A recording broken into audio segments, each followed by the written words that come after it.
The world watches. America is flexing its military muscles. The United States is upgrading its nuclear arsenal. This is not a minor upgrade, it's a complete overhaul. A new era of military might. Is this a necessary show of strength or a dangerous provocation? The answer is far from simple. We're talking about weapons of unimaginable destruction, weapons that could end civilization. And they're being aimed at a region already teetering on the brink. This is the terrifying reality we're facing. So buckle up, because things are about to get a whole lot more complicated and a whole lot more dangerous. Welcome to the future of global politics. It's a scary place. Let's talk nukes. America's nuclear arsenal is getting a facelift, a multi-billion-dollar high-tech makeover with new missiles, improved accuracy, and enhanced capabilities. This isn't about aesthetics, it's about power. Raw, terrifying power. The United States wants to make sure everyone knows it's still the biggest, baddest kid on the block. Remember the Philippines, that beautiful archipelago in Southeast Asia, home to stunning beaches and delicious food. The Philippines sits right on China's doorstep, making it crucial in the U.S. China rivalry. The United States and the Philippines have a long history. America sees the Philippines as a key ally, a strategic foothold in the South China Sea, a way to monitor China's influence. With China flexing its military muscles, the U.S. is increasing its commitment to the Philippines. More military aid, more joint exercises. The Philippines just became more valuable in this geopolitical game. How's China feeling about all this? They're not exactly thrilled. In fact, they're pretty damn worried, and they're not afraid to show it. China's state-run media has been filled with fiery rhetoric, accusing the United States of provocation. But it's not just talk. China is also taking action. They're ramping up their own military spending.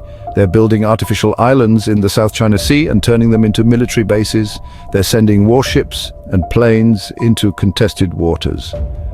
China sees America's actions as a direct threat. They believe the United States is trying to contain their rise to power, and they're not going to let it happen without a fight. The question is, how far are they willing to go? Section 5. A new arms race. The world watches with bated breath as tensions rise and uncertainty looms. Nuclear weapons make everyone nervous. Their destructive power sends chills down anyone's spine. When one country upgrades its arsenal, it triggers a chain reaction. Other nations feel compelled to respond. Countries strive to keep up, ensuring their security and maintaining a balance of power. They modernize their weapons, investing in new technologies and advanced systems. This show of strength is often more about deterrence than actual use. And just like that, you've got an arms race, a cycle of escalation that's hard to break, a dangerous and expensive competition that benefits no one. The financial and human costs are staggering. The world has been down this road before. The lessons of history are clear. During the Cold War, the US and the Soviet Union spent decades building up their nuclear arsenals. It was a terrifying time filled with fear and uncertainty for ordinary people. The Cuban Missile Crisis brought the world to the brink of nuclear war. Now, with the US and China in a geopolitical rivalry, the stakes are just as high. The world is holding its breath, wondering what the future holds. Is history about to repeat itself? Are we doomed to repeat the mistakes of the past? Are we on the brink of a new Cold War? One that could be even more complex and perilous. One that could be even more dangerous than the last. Only time will tell, but the signs are troubling. Section 6, Echoes of the Cold War. Is history doomed to repeat itself? It's like we're stuck in a time warp, reliving the same fears and anxieties of a bygone era. The United States versus a powerful communist rival, a narrative that feels all too familiar. A global struggle for dominance, where every move is scrutinized and every action has far-reaching consequences. A constant fear of nuclear annihilation. It's all so familiar, so Cold War. But this time it's different. This time it's China, and China is not the Soviet Union. Their approach and influence are distinct. China's economy is far more integrated with the rest of the world, making the stakes even higher. They're a major trading partner with the United States and many other countries. A full-blown conflict between the United States and China would be catastrophic for everyone. So, are we headed for a repeat of the Cold War? Not necessarily. The dynamics have changed, but the parallels are there. The tensions are real and the stakes are incredibly high. And the danger is undeniable. The world stands on edge, watching every development closely. The world is watching, waiting, and hoping that cooler heads will prevail. But hope, as they say, is a dangerous thing.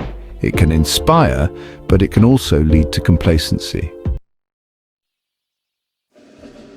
Section 7, the South China Sea, a powder keg waiting to explode. The South China Sea, this body of water, has become the epicenter of geopolitical tensions. It's about resources, shipping lanes, and economic power and military dominance. The stakes are incredibly high. China claims almost the entire South China Sea as its own, based on historical maps. A claim disputed by the Philippines, Vietnam, Malaysia, and Brunei. The United States sees China's control as a threat to international law and freedom of navigation. They've been sending warships through the region, conducting freedom of navigation operations. It's a show of strength and resolve. One wrong move, one miscalculation, and things could escalate quickly. And when you're dealing with nuclear-armed powers, the stakes are even higher. Escalation is not a word to throw around lightly. The consequences could be catastrophic. The world watches with bated breath, hoping cooler heads will prevail. Section 8. Allies on edge, navigating the uncertain waters. America's allies in the region are feeling the heat. They're caught in the middle of a superpower showdown. They rely on the United States for security, but they don't want to antagonize China. It's a delicate balancing act. The Philippines, in particular, is feeling the pressure. They need America's support, but they also need to coexist with China. It's not an easy task. The United States needs to tread carefully. They need to reassure their allies without provoking China. It's a diplomatic tightrope walk. The stakes couldn't be higher. The future of the region hangs in the balance. Section 9. The price of power, a world held hostage by fear. The United States may be projecting strength with its nuclear upgrades, but at what cost? The world is watching. They see a country obsessed with military might, a country willing to risk global stability for its own interests. A country that's lost sight of what truly matters: peace, diplomacy, cooperation. These are the values that built the modern world, but they're being overshadowed by fear, fear of the other, fear of the unknown, fear of the future. And fear, as we all know, is a powerful motivator. It can drive us to do great things, but it can also drive us to do terrible things. Section 10, beyond the horizon, a glimmer of hope or the abyss.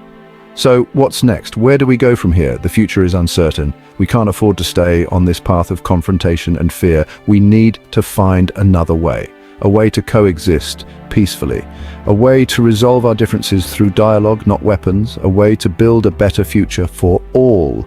It will require courage and compromise. The alternative is unthinkable. A world where fear reigns supreme. A world where the only future is annihilation.